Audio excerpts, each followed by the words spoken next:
Soms kom mense ons te na, soms word ons benadeel. Ons almal beland soms in so 'n situasie.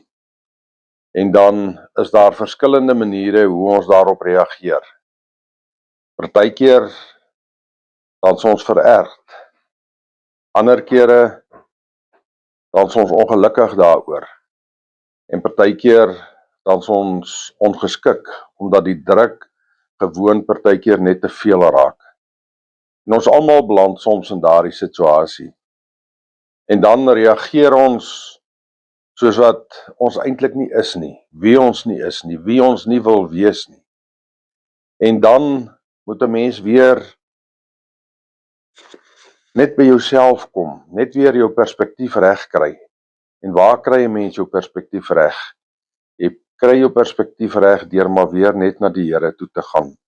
Jou ontsteltenis maar by die Here te gaan sit en met hom te praat.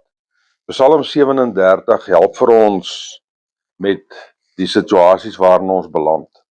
Ek lees vir ons, moet jou nie ontstel oor skelms en jou kwel oor skurke nie, want soos gras vergaan hulle gou en soos groenigheid verdwyn hulle sommer. Vertrou liewer op die Here, doen wat goed is, woon en werk rustig voort. Vind jou vreugde in die Here. Hy sal jou gee wat jou hart begeer. Laat jou lewe aan die Here oor en vertrou op hom, hy sal sorg. Hy sal jou onskuld laat deurbreek soos die son, jou reg soos die helder lig van die middag. Daarom moet jy in stilte op die Here vertrou en jou nie ontstel oor die voorspoedige lewe van 'n skelm nie. Moenie kwaad word nie, laat staan die woede. Moet jou nie ontstel nie, dit bring net ellende. Die skelm sal uitgeroei word, maar die wat hulle vertroue in die Here stel, sal in besit bly van die land. Nog 'n rukkie en daar sal geen goddelose meer wees nie. 'n Mens sal hom soek waar hy was, maar hy sal nie daar wees nie. Die wat nou verdruk word, sal die land besit en hulle verlustig in hulle welvaart.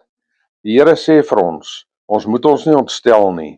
Dit bring net ellende. Ons moenie kwaad word nie. Ons moet ons vreugde in hom vind. En wanneer ons so voel dat dinge vir ons gewoon net te veel word, dan moet ons na hierdie Psalm toe gaan. En dan moet ons leer. Dan moet ons gaan lees en sê, Here, maar hier is ek. Help my dat ek my vreugde in U kan vind. Help my dat my ontsteltenis in vreugde omgaan. En partykeer dan tree ons verkeerd op. Partykeer word ons kwaad. Partykeer dan haal ons ongelukkigheid op mense uit wat dit nie verdien nie. En op so 'n manier trek ons baie keer 'n streep deur ons getuienis vir die Here. Want die mense kyk vir ons. En dan sê hulle, maar as dit is soos wat 'n Christen is, dan wil ek nie so wees nie. En daarom is dit dan ook nodig dat ons by die Here gaan stil word. Want hoor wat sê die Here vir ons in hierdie selfde Psalm 37 vanaf vers 23. Dan praat die Here met sy kinders en hy self sê, die Here bepaal die koers van die mens met wie se pad hy tevrede is en hy ondersteun hom. As so iemand val, bly hy nie lê nie, want die Here help hom op. En dit is 'n groot troos om by die Here se voete te kan gaan sit. Ons sonde te kan bely en te kan sê, Here, maar ek het verkeerd opgetree. Ek het mense nie reg behandel nie. Die druk het vir my te veel geword en ek het verkeerd gereageer. Maar ek is hier om te vra, Here, vergewe my.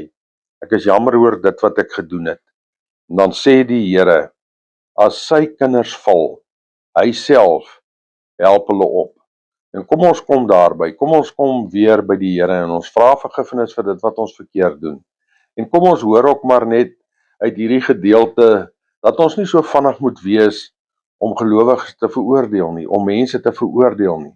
Want ons almal gly, ons almal maak foute. Laat ons deernis en geduld met mekaar sal hê, soos wat die Here met ons het. Kom ons bid saam. Here, aan U al die eer. Dankie vir die genade. Dankie dat U ons nooit los nie. Dankie vir U vergifnis wanneer ons kom, sê Here, vergewe ons. Ons is jammer oor dit wat ons verkeerd doen. Here, kom maak vir ons kalm, kom maak vir ons rustig, kom help vir ons, dat ons by U voete sal sit en dat ons nie ons sal ontstel oor dit wat aan ons verkeerd gedoen word, dit wat ons beleef, die druk wat vir ons te veel word nie, maar dat ons vrede en ons vreugde van U sal kom. Ons gee vir U die eer. Here, ons leef in afhanklikheid van U, nie soos ons wil nie. Dankie vir U genade vir ons. Dankie dat U aan die kruis vir ons gesterf het. Dankie dat ons U kinders kan wees. Here, ons loof U. Ons gee vir U die eer. Wees ons genadig in Jesus naam. Amen.